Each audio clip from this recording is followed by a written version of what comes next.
अब आजदेखि हामी युनिट 4 ग्रान्टिङ क्रेडिट भन्ने च्याप्टर सुरु गर्न लागिरहेका छौँ। अब यसको चाहिँ 8 लेक्चर छ। त्यसमा अलिअलि न्युमेरिकलहरू पनि छ। हामीले क्रेडिट भन्ने बित्तिकै लोन हो। लोन ब्याङ्कले दिइसकेपछि कस्तो कस्तो खालको ब्याङ्कको लोन हुन्छ, त्यसको ब्याज कति हुन्छ, सामा कसरी भुक्तानी गर्ने, त्यसको मेथड के हुन्छ, त्यसको हिसाबहरू हुन्छ। त्यो हिसाब जेनरली हामीले अन्त पनि गरिरहेकै छौँ टाइम भ्यालु अफ मनीमा। त्यही कुराहरू हो। टाइम भ्यालु अफ मनीको कन्सेप्टलाई लिएर आएर हामीले हिसाबहरू गर्छौँ। मैले जुम गरिरहेको छु, तिमीहरूले सुनिरहेको छौ भन्ने है। छैन भने हात उठाऊ, अदरवाइज म कन्टिन्यू गर्छु। अब ब्याङ्क क्रेडिट। आज हामीले यो ग्रान्टिङ क्रेडिटमा ब्याङ्क क्रेडिटको चाहिँ कन्सेप्ट र नेचर हेर्न खोज्छौँ। Concept and nature of bank credit. यसमा पहिला हामीले यो क्रेडिटलाई डिफाइन गर्छौँ, त्यसको फिचरहरू हेर्छौँ। यही हो फिचरहरू भनेको, क्यारेक्टरिस्टिक्सहरू है। त्यसपछि के छ भन्दाखेरि चाहिँ हामीले केही टाइप्सहरू, त्यो टाइप्सको चाहिँ इन डिटेल हेर्छौँ हामीले। पहिला जसरी डिपोजिट मोबिलाइजेसनमा हरेक टाइप्स अफ डिपोजिटको चाहिँ के गरेको थियो हामीले, डिस्कसन पनि गरेको थियो। त्यसपछि त्यसको चाहिँ टाइप्स पनि हेरेको थियो, फेरि त्यसको पनि टाइप्स पनि हेरेको थियो। अनि त्यसपछि फेरि त्यसको एडभान्टेज डिसएडभान्टेज पनि हेरेको थियो, त्यसको फिचरहरू हेरेको थियो। अब यहाँ एडभान्टेज डिसएडभान्टेज चाहिँ न्युमेरिकल पनि गर्नुपर्ने भएको कारणले गर्दा म राख्दिनँ। अब एडभान्टेज डिसएडभान्टेज हामीले के अरे इन द पर्सपेक्टिभ अफ के छ भन्दाखेरि चाहिँ लोन लिनेहरूको लागि लेख्ने हो। डिपोजिटरको पनि पर्सपेक्टिभमा बनाएको है त्यो एडभान्टेज डिसएडभान्टेज, ब्याङ्कको पर्सपेक्टिभमा होइन। हामीले कमर्सियल ब्याङ्क पढ्दाखेरि चाहिँ अब हामी त कमर्सियल ब्याङ्कको म्यानेजर जस्तो वेबाट सोच्नु पऱ्यो होइन। भयो नि त्यहाँ लेखेको एडभान्टेज डिसएडभान्टेज भनेको डिपोजिटरको पर्सपेक्टिभबाट हो। ब्याङ्कको पर्सपेक्टिभबाट फेरि ठ्याक्क उल्टो हुनसक्छ है, त्यसलाई पनि विचार गर्नुपर्छ। त्यो हो कुरा। अब त्यही भएर तिमीहरूले चाहिँ एडभान्टेज डिसएडभान्टेज लेख्दाखेरि ब्याङ्कको पर्सपेक्टिभबाट लेखिरहेको छौ कि डिपोजिटरको भन्ने नि स्पेसिफाई गर्नुपर्छ। मैले त्यहाँ स्पेसिफाई गरिनँ छु, त्यो मैले अहिले कुरा उठाइदिएँ। अब यहाँ पनि एडभान्टेज र डिसएडभान्टेज यदि लोन होल्डरको पर्सपेक्टिभमा हेर्ने हो भने हामीले इक्विटी सेयर जारी गर्दा के हुन्छ, बोन्ड जारी गर्दा के हुन्छ भन्ने कुराहरूलाई कम्पेरिजन गर्छौँ भने, अब के छ भने ब्याङ्कको पर्सपेक्टिभबाट हेर्ने हो भने कुन चाहिँ लोनको के एडभान्टेज डिसएडभान्टेज भन्ने कुरा चाहिँ लोनको फिचरहरूमा बेस भएर गर्नुपर्छ है। त्यो भएको कारणले गर्दा यहाँ चाहिँ फिचर चाहिँ के गर्न सकिन्छ अब हेरौँ। फिचर चाहिँ हेर्न सकिन्छ। अब एडभान्टेज डिसएडभान्टेज चाहिँ कसरी गर्न सकिन्छ त्यसलाई हेर्नुपर्छ। Concept and nature of bank credit. म सर पढ्दै जान्छु, मैले यहाँ लिस्ट आउट गरेको छु कन्सेप्टहरू। तिमीहरूले केही बुझेनौ भने या केही नयाँ त्यहाँ कन्सेप्टहरू रहेछ भने म एक्सप्लेन गर्ने प्रयास गर्छु। The term bank credit refers to the amount of credit available to the business or individual from a banking institution in form of loan. In the form of loans. Bank credit भन्ने बित्तिकै loan हो, simple कुरा। ब्याङ्कले चाहिँ बिजनेसलाई होला या इन्डिभिजुअलहरूलाई होला, उनीहरूको चाहिँ के छ भन्दाखेरि चाहिँ आवश्यकता अनुसार, डिमान्ड अनुसार लोन दिने लोनलाई नै ब्याङ्क क्रेडिट भन्ने हो। Bank credit therefore is the total amount of money a person or business can withdraw from a bank or other financial institution. माथिको चाहिँ ब्याङ्कको पर्सपेक्टिभबाट भयो भने यो चाहिँ के छ भन्दाखेरि अब बरो गर्ने बरोवरको पर्सपेक्टिभबाट भयो। अब borrowers bank credit depends on their ability to repay any loans and the total amount of credit available to lend by the banking institution. अब बरोवरको चाहिँ के छ भन्दाखेरि त्यो चाहिँ कति पाउँछ ब्याङ्कबाट क्रेडिट भन्ने कुरा चाहिँ उसले भोलि पर्सि पे गर्न सक्ने एबिलिटी, उसको चाहिँ के छ भन्दाखेरि any loan and the total amount of credit available to lend by the banking institution. अब ब्याङ्कले चाहिँ 1 करोड दिन्छु भनेर चाहिँ दिन सक्ने, त्यसको रिपे गर्न सक्ने होइन, उसले पाउन सक्ने छ भने त्यतिखेर उसको अलरेडी 50 लाख उसले ऋण लिइसकेको छ भने 50 लाख रुपियाँ थपेर भन्न खोजेको यसले है। एबिलिटी टु रिपे भयो र अनि त्यसपछि any loan and the total amount of credit available to the त्यसरी lend by the banking institution. अब types of bank credit include car loan, personal loan, mortgage, यिनीहरू चाहिँ फर इक्जाम्पल हो। तलपट्टि अलिअलि डिटेलली नै फेरि सानो एक्सप्लेन गर्छु मैले।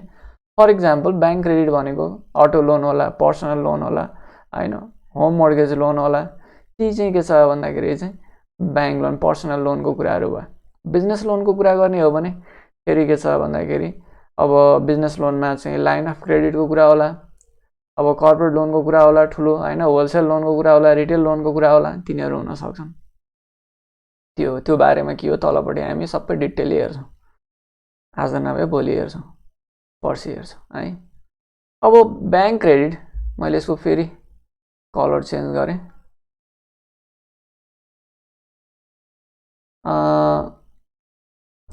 Bank credit consists of the total amount of combined fund that financial institution advance to individuals or the business.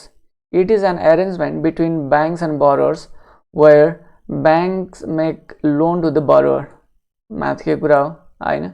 By extending credit, a bank essentially trusts borrower to repay the principal balance as well as interest at a later date. अब यहाँ चाहिँ के छ भने एउटा के छ, credit भन्ने बित्तिकै ट्रस्टको कुरा हुन्छ। यसले भोलि पर्सि तिर्ला भन्ने ट्रस्ट हुन्छ। एउटा आज प्रिन्सिपल अमाउन्ट लगाएको छ, पछि उसले इन्ट्रेस्ट र प्रिन्सिपल दुइटै फिर्ता गर्नुपर्छ भन्ने एजम्सन हुन्छ। Whether someone is approve for credit and how much they receive is based on the assessment of their credit worthiness. अघि मैले भनेको कुरा, उसको क्रेडिट वर्थनेस कति छ त, उसको क्रेडिबिलिटी कति छ। अब क्रेडिबिलिटी भनेर पास्ट उसले चाहिँ लगेको क्रेडिटको हिस्ट्रीको कुरा हुन्छ, उसको चाहिँ अर्निङको कुरा होला, उसको चाहिँ के छ भन्दाखेरि अब कोल्याटरलको कुरा होला। त्यो सबै टोटल जोडेर हामीले क्रेडिट वर्थनेस भनेर बुझ्नु पर्यो। Approval is determined by the borrower's credit rating and income or other consideration. अब क्रेडिट रेटिङ भनेको चाहिँ अमेरिकामा हो हैन, क्रेडिट रेटिङ भनेको चाहिँ के छ, क्रेडिट स्कोरको कुरा हो। अब नेपालमा चाहिँ क्रेडिबिलिटी भन्न सक्यो, पास्टमा उसले कसरी चाहिँ त्यो ब्याङ्कसँग चाहिँ काम गरिरहेछ त्यो भन्न सकियो। अर्को हुनसक्छ income or other considerations, income र other consideration हुन सक्छ। This includes collateral, assets or how much debt they already have। यो कुराहरू चाहिँ हुन्छन्, उसँग भएको कोल्याटरल होला, सम्पत्ति होला, उसको दायित्व होला अहिले भएको, ती कुराहरू होला। कन्सेप्ट हो, कन्सेप्ट भएपछि खोतल पार्नु पर्यो। अब banks offer mortgage and auto loan to the borrower. These are secured form of credit that use the assets, the home or the vehicle as a collateral. यो मोर्गेज लोन चाहिँ के छ भन्दाखेरि एउटा के छ भन्दा होम लोनमा अर भेहिकल लोनमा, अटो पनि त्यही अटो मोर्गेज भएको हुन्छ, होम पनि त्यही होम के हुन्छ भने मोर्गेज त्यही धितोमा हुन्छ। Borrower are required to make fix payment as a regular intervals, usually monthly, bi monthly or के छ भन्दाखेरि monthly, bi monthly or 6 monthly भन्न सक्यो है, half yearly, using a fixed or variable interest rate. Interest rate पनि के छ भने जेनरली सर्ट टर्म हो भने फिक्स्ड हुन्छ र लङ टर्म के छ भन्दाखेरि लोनहरू चाहिँ भेरिएबल नै हुन्छ, त्यस्तो हुन्छ है। लङ टर्मसम्म भेरिएबलै हुन्छ, बजारमा ब्याज दर बढ्यो भने बढ्छ, घट्यो भने घट्छ। One example of business credit is के छ भन्दाखेरि चाहिँ business line of credit. This credit facilities are revolving loans granted to the company. अब लाइन अफ क्रेडिट भनेको चाहिँ रिभल्भिङ लोन हो। हामीले चाहिँ जति खर्च गर्छौँ त्यतिकै के छ भन्दाखेरि चाहिँ के गर्छौँ भन्दाखेरि ब्याज तिर्छौँ। हामीसँग पैसा भयो भने लगेर फेरि के गरिदिन्छौँ भन्दाखेरि दिइहाल्छौँ, तिर्दिहाल्छौँ। आज मसँग पैसा आयो, लोन अमाउन्ट घटाइहाल्न मिल्छ, भोलि चाहियो चेक काटेर लोन निकालिहाल्न मिल्छ। त्यस्तो खालको के छ लोनलाई लाइन अफ क्रेडिट भन्छ। त्यसमा कमिटमेन्ट अमाउन्ट हुन्छ, मलाई अब मैले 5 करोडको कमिटमेन्ट लाइन अफ क्रेडिट लिएको छु भने त्यतिसम्म मैले झिक्न सक्छु। नझिकेकोमा के चार्जहरू लगाउन सक्छु, 1%, 0.5% कमिटमेन्ट फी हुनसक्छ, त्यो पनि हुन्छ एउटा। अर्को चाहिँ अब नेपालमा चाहिँ कमिटमेन्ट फीको चलन चाहिँ छैन, तर ब्याज दर चाहिँ एकदम हाई छ।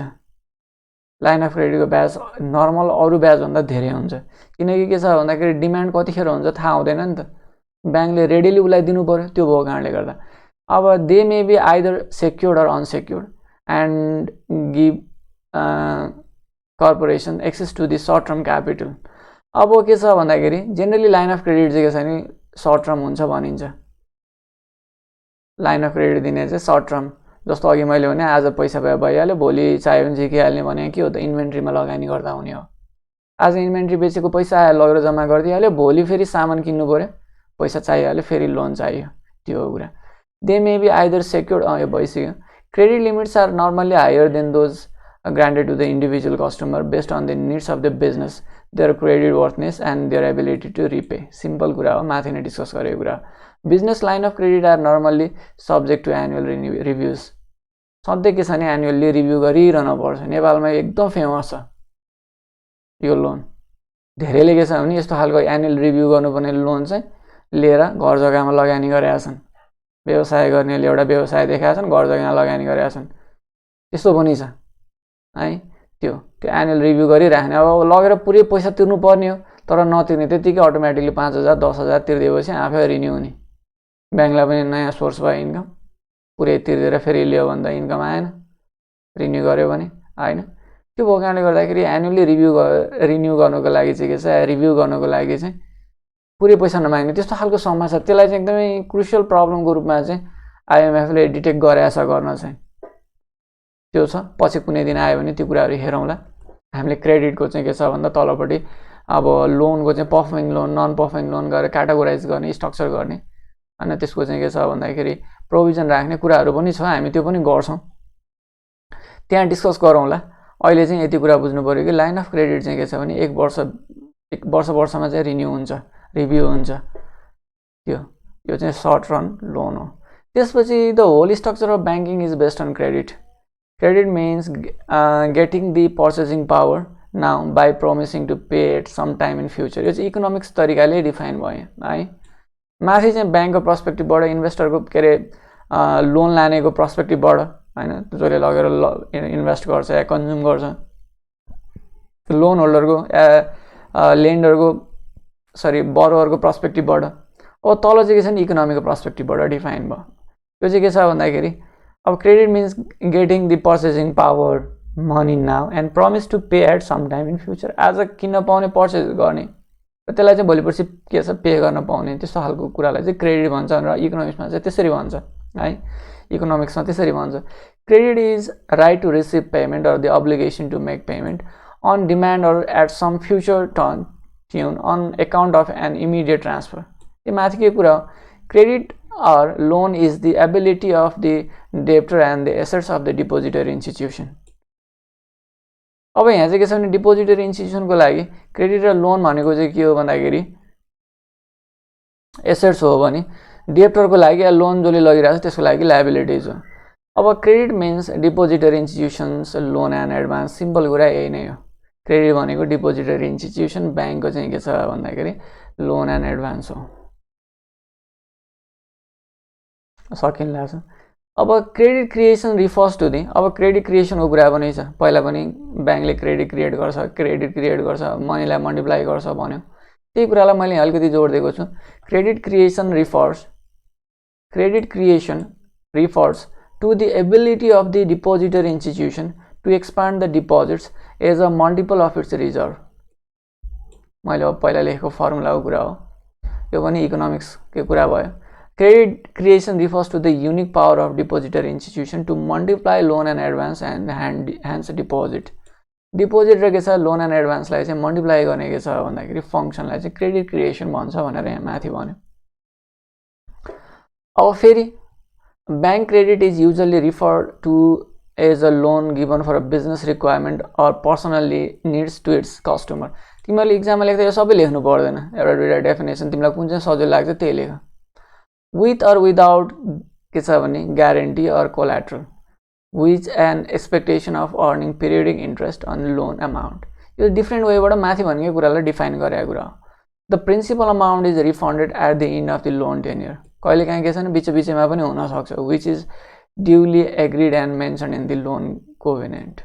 लोन बनाउँदाखेरि चाहिँ के छ भने शर्तहरूमा चाहिँ यी कुराहरू राखेका हुन्छन् भन्न खोजेको। अब bank credit is given to the borrower on the fulfilment of necessary documentation required by the bank.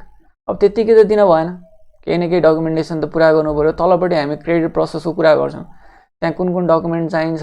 जस्तो हामीले डिपोजिट गर्दाखेरि चाहिँ के छ, कुन कुन डकुमेन्ट चाहिन्छ डिपोजिट को खाता खोल्दा भने जस्तै लोन लिँदा पनि कुन कुन डकुमेन्ट चाहिन्छ, के प्रोसेस छ, कसरी इभ्यालुएसन हुन्छ, त्यो सबै छ तलपट्टि। त्यसको कुराहरू हामी डिस्कसन गर्छौँ। अब डकुमेन्टेसन गरेर कागज गरेर सही छाप गरेर दिइसकेपछि बल्ल के छ भने ब्याङ्कबाट लोन पाइन्छ। त्यही पनि के छ उनीहरूले चाहिँ एसेस गरिसकेपछि डिटेल एसेस गरिसकेपछि interest rate terms of repayment are duly mention in the loan covenant. Documents के छ भन्दाखेरि चाहिँ to the bank includes financial statement, income tax return, projected financial statement for the 3 to 5 years and changes based on the types of loan and the from person to person। अब के चाहिन्छ document भन्ने कुरामा चाहिँ अब financial statement हुनसक्छ, उसको income tax clearance. अब यहाँ इन्कम ट्याक्स रिटर्न भन्दा पनि इन्कम ट्याक्स क्लियरेन्स भन्छ नेपालमा चाहिँ है, रिटर्न पनि भन्न मिल्यो, clearance. Projected financial statement for the 3 to 5 year। अब के हुन्छ त लोन लगेर लगानी गरिसकेपछि भन्ने कुराको change based on the types of के छ भन्दाखेरि लोन कस्तो खालको लोन लिन लाग्यो त्यसको आधारमा तिमीले चाहिँ ठुलो फिगरको लोन लिन लाग्यो भने कोल्याटरल पनि चाहिन्छ। तिमीले बोन के छ भन्दाखेरि बिजनेस पर्पजको लागि, पर्सनल पर्पजको लागि के छ भने 10-15 लाखको मिडियम टाइपको लोन लिन लाग्यो भने फेरि एउटा खालको डकुमेन्ट चाहिन्छ भने स्मल तिमीले चाहिँ के छ भन्दाखेरि चाहिँ 1-1.5 लाखको क्रेडिट कार्डको लोन लिन लाग्यो भने फेरि त्यतिखेर के छ तिम्रो इन्कम स्टेटमेन्ट या तिम्रो चाहिँ इन्कमको सोर्स मात्रै देखाएर हैन तिम्रो डकुमेन्टहरूले मात्रै पनि के गर्न सक्छ ब्याङ्कले लोन दिन सक्छ। र पर्सन टु पर्सन मान्छे अनुसार पनि हुन्छ त्यो कुराहरू। अब अर्को चाहिँ क्यारेक्टरिस्टिक्स अफ ब्याङ्क क्रेडिट। मैले त सिधाइदिएँ, आज चाँडै सिद्धिने भयो, फटाफट पढेर सिधाइदिइहालेँ, धेरै छैन त। अब क्यारेक्टरिस्टिक्स अफ ब्याङ्क क्रेडिट यो सिद्धिएपछि तलपट्टि पर्सनल लोन यसको टाइप्स सकिन्छ। अब ब्याङ्क क्रेडिटको क्यारेक्टरिस्टिक्स भनेको सिम्पल बरोवर। अब के छ भन्दाखेरि लोन लिने मान्छे त हुनु पर्यो, बरोवर त हुनु पर्यो। के छ ब्याङ्क क्रेडिटमा चाहिँ के हुन्छ भने त्यहाँ बरोवर एकजना हुन्छ, पर्सन हु बरो द मनी। अर्को हुन्छ lender. The person who lends the money is usually the bank. अब क्रेडिटको कुरा गर्ने बित्तिकै त्यहाँ बरोवर र लेन्डर हुनु पर्यो, एउटाले बरो गर्नु पर्यो अर्कोले लेन्ड गर्नु पर्यो। लेन्डर भनेको ब्याङ्क भयो, अर फाइनेन्सियल इन्स्टिट्युसन भयो, अरू के छ भने डिपोजिटरी इन्स्टिट्युसन भयो, अरू कोअपरेटिभ भयो, यिनीहरू चाहिँ के छ भने लेन्डर भयो। बरोवर भनेको चाहिँ पर्सन हुनसक्छ या बिजनेस पनि हुनसक्छ, जसले चाहिँ पैसा बरो गर्छ ब्याङ्कसँग ऊ बरोवर भयो। लेन्डर भनेको जसले चाहिँ के छ भन्दाखेरि पैसा दिन्छ त्यो बरोवरलाई, अरू पार्टिकुलरली ब्याङ्क चाहिँ के छ भने लेन्डर भयो। अब रेट अफ इन्ट्रेस्ट। अब रेट अफ इन्ट्रेस्ट चाहिँ के छ भने फिक्स पनि हुनसक्छ, फ्लोटिङ नै हुनसक्छ। मैले योभन्दा अगाडि पनि जोडेँ। के छ भन्दाखेरि चाहिँ फिक्स्ड इन्ट्रेस्ट रेट भएको चाहिँ सर्ट रनको लागि मात्र हुन्छ, लङ रनको लागि जेनरली फ्लोटिङ नै हुन्छ। अब फ्लोटिङ कसरी बनाउने भन्ने कुरा चाहिँ केही बेन्चमार्क रेटहरू पनि हुनसक्छ, बाहिरतिर चाहिँ त्यो हुन्छ। फ्लोटिङ भने के हो त भन्ने कुराको डिफाइन त हुनु पऱ्यो नि। त्यो भएको कारणले गर्दाखेरि के छ भने यहाँ नेपालमा त के छ जेनरली छ ब्याङ्कले चाहिँ ओभरअल पोलिसी बनाउँछ, त्यसैलाई सबैले एक्सेप्ट गर्छन्। त्यसलाई एक्सेप्ट किन भन्दा त्यो पोलिसी बनाउनभन्दा अगाडि ब्याङ्कर एसोसिएसनले पनि के छ भने एउटा खालको चाहिँ डिरेक्सन दिन्छ, त्यस्तै राष्ट्र ब्याङ्कले पनि त्यसमा अलिकति के छ भने हस्तक्षेप गर्छ। त्यो भएको कारणले गर्दा अब ब्याज दर बढ्यो बढाउनुपर्छ भनेर ब्याङ्कले आफै बढाउँछन्, अब ब्याज दर घट्यो अब घटाउनुपर्छ भनेर ब्याङ्कले आफै घटाउँछन्, या हामीले घटाइदियो भनेपछि घटाउँछन् घटाएको छ भने अन्ततिर। यहाँ चाहिँ ब्याङ्कको डिस्क्रिसनरीमा छ, एउटा बेन्चमार्कमा भन्ने चाहिँ छैन। तर बेन्चमार्क हुनुपर्छ, जस्तो लिबोर होइन मिबोर, यिनीहरू चाहिँ के छ भन्दाखेरि चाहिँ लिबोर भनेको London inter bank operating rate हो। यो पनि के छ भने मिबोर भनेको चाहिँ के छ भन्दाखेरि चाहिँ यो पनि इन्टर ब्याङ्क अपरेटिङ रेट हो। यो है यो के छ भन्दा याम भनेको कुन चाहिँको हो, यो पनि के भन्छ म्यान्चेस्टर भन्छ कि न्युयोर्कको म्यान्चेस्टर के छ भन्दाखेरि इन्टर ब्याङ्क अपरेटिङ रेट त्यो। यो चाहिँ लन्डनको भयो, यो चाहिँ न्युयोर्कको म्यान्चेस्टर भयो होइन। लन्डनको के भन्छ म्यानह्याटन, सरी न्युयोर्कको म्यानह्याटन, म्यान्चेस्टर त अर्कै भयो फेरि, म्यानह्याटन है त्यो भयो। त्यो अपरेटिङ यतापट्टिको चाहिँ अमेरिकन भयो, यो चाहिँ ब्रिटेनको भयो। यस्तो चाहिँ के छ भन्दाखेरि यो चाहिँ के छ भन्दाखेरि यस्तो खालको के छ भने अपरेटिङ रेटको बेसमा चाहिँ जस्तो लिबोर प्लस 5% मान्दियो या 6% मान्दियो, त्यसो भयो भने इजी हुन्छ। लिबोर प्लस 5% यो भन्यो भने के भयो लोन रेट चाहिँ के छ भने लिबोरको बढ्यो भने बढ्छ, घट्यो भने घट्छ। हामीले यहाँ पनि टी बिल रेट त्यो भन्न सकिन्छ, टी बिल रेट, यो बिल रेट प्लस के छ भन्दाखेरि 6%, त्यो भनेर राख्न मिल्यो नि। त्यो भयो भने के हुन्छ, ट्रेजरी बिलको रेट बढ्यो भने त्यतिखेर लोन बढाएर तिर्न पाइयो, घट्यो भने घटाएर तिर्न पाइयो। त्यो भनेको बजारमा ब्याज दर बढ्ने र घट्नेको इन्डिकेटर बेन्चमार्क भनेको ट्रेजरी बिललाई राख्ने भनेको। यहाँ लिबर भनेको लन्डन इन्टरब्याङ्क अपरेटिङ रेट हो। यो भनेको इन्टरब्याङ्क अपरेटिङ रेट भनेको योभन्दा अगाडि मैले भनेको थिएँ ब्याङ्कहरूले चाहिँ जहिले पनि क्लोजिङ गर्ने बेलामा आफ्नो CRR 5% पुर्याउनै पर्छ, क्यास रिजर्भ रेसियो CRR 5%। यदि के छ भन्दाखेरि चाहिँ लिक्विडिटीको सर्टेज छ भने त्यतिखेर CRR 5% पुग्दैन, त्यतिखेर उनीहरूले अरू ब्याङ्कसँग लोन लिन्छन्। त्यो बेलामा त्यसको ब्याज दर अटोमेटिकली बढ्छ। सबै ब्याङ्कले लोन खोजिरहेको हुन्छ, त्यो नपुगेर राष्ट्र ब्याङ्कै जानुपर्छ। त्यो हुन्छ CRR 5% मेन्टेन गर्नको लागि। आज ओपनिङ गरेर ट्रान्जेक्सन गर्दै गयो, कोही क्यास लिन आउने हुन्छन्, कोही डिपोजिट गर्न आउने हुन्छन्।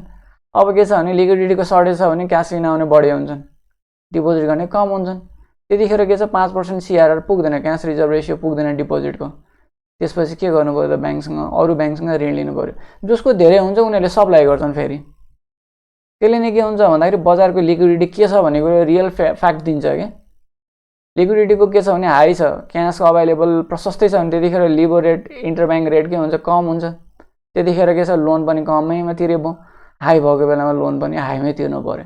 त्यसरी चाहिँ के छ भने फ्लोटिङ रेट बनाउने हो भने हामीले एउटा खालको के छ भने बेन्चमार्क रेटलाई चाहिँ के छ भन्दाखेरि बेस मानेर त्यसलाई फ्लोटिङ रेट बनाउनु पर्ने हुन्छ। त्यसो गर्यो भने सबैलाई के हुन्छ, सुविधा हुन्छ। अदरवाइज अहिले नेपालमा चाहिँ मैले भने अब तिमीले डिपोजिट तिमीले राखेका छौ, के छ बजारमा ब्याज दर बढ्यो, उनीहरूले बढाइदिँदैन, तिमीले नै गर ब्याज दर सबैतिर बढाइसक्यो, खै त तपाईँहरूले बढाइदिए भन्यो भने अनि बल्ल बढाउँछ। अनि फेरि लोनको रेट के छ भन्दाखेरि घट्यो। अब लोनको रेटमा बढाएर तिरिरहेछ नि, तिरोस् न भनेर घटाउँदैन। सबैतिर घटिसक्यो लोनको रेट, तपाईँहरूले मात्र किन बढी गरा भनेर कराउनु गएपछि बल्ल घटाइदिन्छ। त्यो भइसकेपछि के भयो भन्दाखेरि अलिकति छ ट्रान्सपरेन्सी भएन, त्यसले चाहिँ अलिकति समस्या बनायो। त्यो हो कुरा है। अदरवाइज के छ भन्दाखेरि हामीले यसरी बेन्चमार्क रेट बनाउने हो भने यस्तो खालको प्रब्लम चाहिँ सल्भ हुन्छ। हामीले चाहिँ लिबरको बढ्यो भने बढेर तिर्नु पऱ्यो, घट्यो भने घटेर तिर्नु, अटोमेटिकली एडजस्ट हुन्छ यो है, यसरी हुन्छ। अब के छ भने टर्म्स अफ रिपेमेन्ट। अर्को भनेको चाहिँ के छ भने रिपेमेन्ट टर्म्सहरू हुन्छ। त्यसमा चाहिँ के छ लोन कोभेनेन्ट हुन्छ। हामी स्पेसिफिकली हेर्छौँ है टर्म लोनको कस्तो कस्तो कोभेनेन्ट हुनसक्छ, अर्को के कस्तो हुनसक्छ। कोभेनेन्ट हुन्छ भनेको के छ शर्तहरू हुन्छन् कि ऋणका शर्तहरू हुन्छन्, त्यो शर्तमा बसेर ऋण लिनुपर्छ र त्यो शर्तहरू पुरा गर्नु सकेन भने के छ भन्दाखेरि फेरि के छ पेनाल्टी पनि तिर्नुपर्छ। यस्तो खालको शर्त पुरा नगर्दाखेरि पेनाल्टी पनि लाउँछ ब्याङ्कले। त्यो कुराहरू तलपट्टि हामी हेर्छौँ हुन्छ। अब जेनरल शर्त भनेको चाहिँ अब फाइनेन्सियल स्टेटमेन्ट रेगुलरली बुझाउनु पर्ने उनीहरूलाई पनि, अरू लोन उनीहरूले लिनु नपाउने अन्त ब्याङ्कबाट कोअपरेटिभबाट होइन। अनि त्यसपछि के छ भन्दाखेरि उनीहरूले लोनको मात्र थप्दाखेरि इक्विटी होल्डरले पनि पैसा थप्नुपर्ने, त्यस्ता के हुन्छन् भने शर्तहरू हुन सक्छन्। त्यो अहिले भएका के छ भने पर्सनलहरू हुन्छ, ठुल्ठुलो ब्याङ्कको त के छ पर्सनलहरू हुन्छ नि, तिनीहरूको चाहिँ त्यो पर्सनलहरू त्यो जागिर खाने म्यानेजरहरूलाई हटाउनु नपाउने, किनकि उनीहरूलाई हेरेर हामीले लोन दिएको भनेर चाहिँ त्यस्तो खालका शर्तहरू लगाउँछ। त्यस्तो खालको के छ भने त्यसलाई चाहिँ हामीले लोन कोभेनेन्ट भन्छौँ। लोनका शर्तहरू हुन सक्छन्, टर्म्स एन्ड कन्डिसनहरू हुन सक्छ, ती शर्तहरू मानेर लोन लिनुपर्ने हुन्छ। त्यस्तो खालको शर्तहरू भाइलेन्ट भयो, एभोइड भयो भने त्यतिखेर ब्याङ्कले पेनाल्टी पनि लाउन सक्छ। त्यतिखेर रिस्क बढ्यो, अब हामी ब्याजहरू बढाउँछौँ भन्न सक्छौँ, या लोन हाम्रो तिर्दै हामीलाई मन परेन भन्न सक्छ, त्यो हुनसक्छ है। त्यसपछि मोड अफ लोन। अब मोड अफ लोन चाहिँ के छ भने नर्मली क्यास नै हुन्छ, क्यासमा नै हुन्छ र कहिलेकाहीँ चाहिँ के छ भने र मेटेरियल फिक्स एसेट्सको बेसमा पनि हुन्छ। पहिला कृषि विकास ब्याङ्कले त्यो गर्थ्यो, एउटा शीर्षकमा लोन लिएर आयो, अर्को शीर्षकमा चाहिँ के छ भन्दाखेरि खर्च गर्यो भनेर चाहिँ अब हुन्छ यति लोन त पास भएको छ, म यो शीर्षकमा चाहिँ खर्च गर्छु भनेर भनिसकेपछि ल ठिक छ त्यो फलान ठाउँबाट किनेर लिएर आइज त्यसको बिल लिएर आएर बुझायो थियो हामी त्यसलाई नै तिर्दिन्छौँ भनेर चाहिँ के छ भने लोन चाहिँ फिक्स एसेट्स र र मेटेरियलको बेसमा पनि लोन हुन सक्छ। यसमा पनि समस्या म्यानेजरहरूलाई के छ भने दर कमिसन आउन थाल्यो, फलान ठाउँमै गएर यो सामान किन भन्न थालेपछि त्यसपछि यो सिस्टम हट्यो। म्यानेजरहरूले यसरी पैसा लिन थालेपछि सेयर होल्डरलाई फिटिक्कै मन पर्दैन यस्तो कुरा, बोर्डलाई मन पर्दैन। बोर्डलाई मन नपरिसकेपछि के भयो भन्दा यो सिस्टम नै हट्यो। तर के छ भने त्यो हुनसक्छ र मेटेरियल फिक्स एसेट्स। यो चाहिँ के छ एलसी गर्दा त त्यही नै गर्ने हो नि। हामीले चाहिँ के छ भने लेटर अफ क्रेडिट बनाउँदा के छ भन्दा हामीले घर जग्गा दितो लगेर राखेका छौँ भने पहिला के छ हामीले सम्पत्ति पाउँछौँ, र मेटेरियलहरू पाउँछौँ, मेटेरियलहरू विदेशबाट लिएर आउँछौँ, त्यसपछि बल्ल बिस्तारै हामीले त्यो उसले त पैसा तिर्दिहाल्छ, त्यसमा हामीले ब्याज तिर्ने हो। बिस्तारै के छ भन्दाखेरि चाहिँ हामीले तिर्दै गर्दा हुन्छ। त्यसरी चाहिँ के छ भन्दा लोन चाहिँ आइदर क्यासमा हुनसक्छ, अर के छ भन्दाखेरि अरू फर्म अफ के छ एसेट्स र मेटेरियल अर फिक्स एसेट्स हुनसक्छ। अर्को चाहिँ कोल्याट्रल। अब कोल्याट्रल चाहिँ के छ भन्दाखेरि ब्याङ्कले चाहिँ के छ भने normally bank asks collateral for large size loan. यदि लोनको साइज लार्ज छ, मिडियम टु लार्जै भन्दा नि हुन्छ नेपालमा त है, मिडियम टु लार्ज छ भने त्यतिखेर के छ भने कोल्याट्रल अनिवार्य नै हुन्छ। हामीले घर जग्गा लगेर राख्नुपर्ने, अफिस प्रिमाइसेस राख्नुपर्ने, अरू प्लान्ट एन्ड मसिनरी राख्नुपर्ने, के हो त्यो कोल्याट्रल राख्नुपर्छ। त्यहाँ रिसिभेबल होला, त्यहाँ चाहिँ के छ भन्दाखेरि चाहिँ स्टक होला, तिनीहरू चाहिँ कोल्याट्रलको रूपमा बस्छ। And small size loan are provided as per the credibility of guarantee. जसलाई चाहिँ लोन ग्रान्ट गर्नु लाग्यो, त्यो ग्रान्ट गर्नु लागेको ग्रान्टीलाई चाहिँ के छ भन्दाखेरि चाहिँ उसको क्रेडिबिलिटीको आधारमा स्मल साइज लोन चाहिँ के हुनसक्छ भन्दाखेरि चाहिँ विदाउट कोल्याट्रल पनि के छ भन्दाखेरि उसले चाहिँ क्रेडिबिलिटीको आधारमा पनि लोन पाउन सक्छ। त्यो कुरा हो। सिद्धिन लाग्यो आज, कति चाँडो सिद्धिनु। अब टाइप्स अफ ब्याङ्क क्रेडिट, यसलाई हामी डिटेलली नै हेर्छौँ भयो नि यहाँ, तर हेरौँ तपाईँलाई 5-10 मिनट 5-7 मिनट नै सिद्धिन्छ, धेरै छैन। फर्स्टमा टर्म लोन। टर्म लोन भनेको के छ भने एउटा सर्ट टर्मदेखि लङ टर्म सबै लोनहरू हुन्छ, एउटा टर्म लोन हो।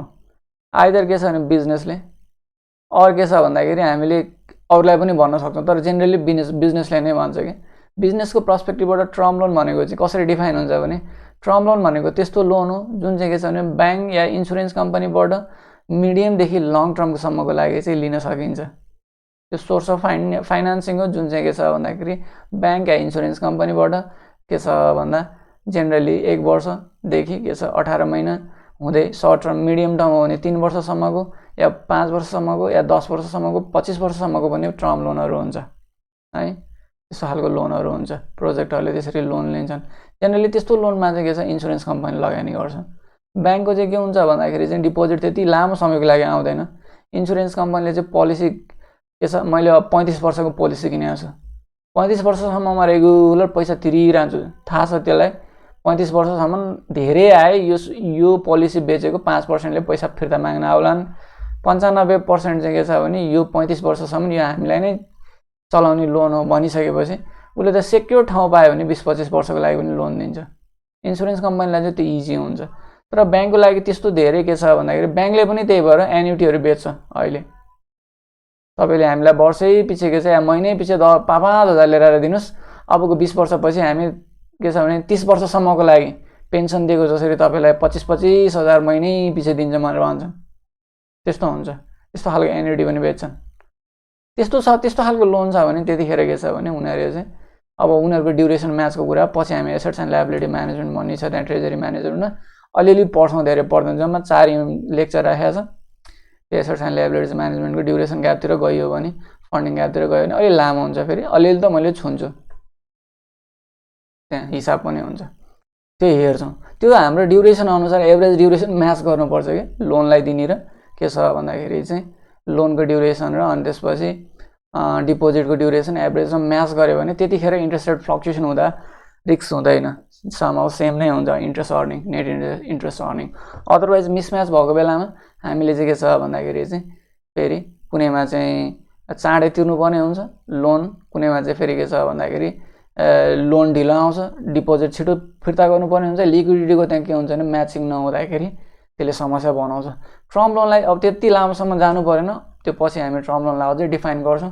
टर्म लोन भनेको चाहिँ अब एमोर्टाइजेसन लोनहरू हुनसक्छ होइन, अरू खालका लोनहरू हुनसक्छन्। ती कुराहरू चाहिँ के छ भन्दाखेरि जेनरली के छ बिजनेस इन्भेस्टमेन्टको लागि नै हो टर्म लोन भनेर भन्छ है। त्यसपछि अर्को लोन छ रिभल्भिङ लोन।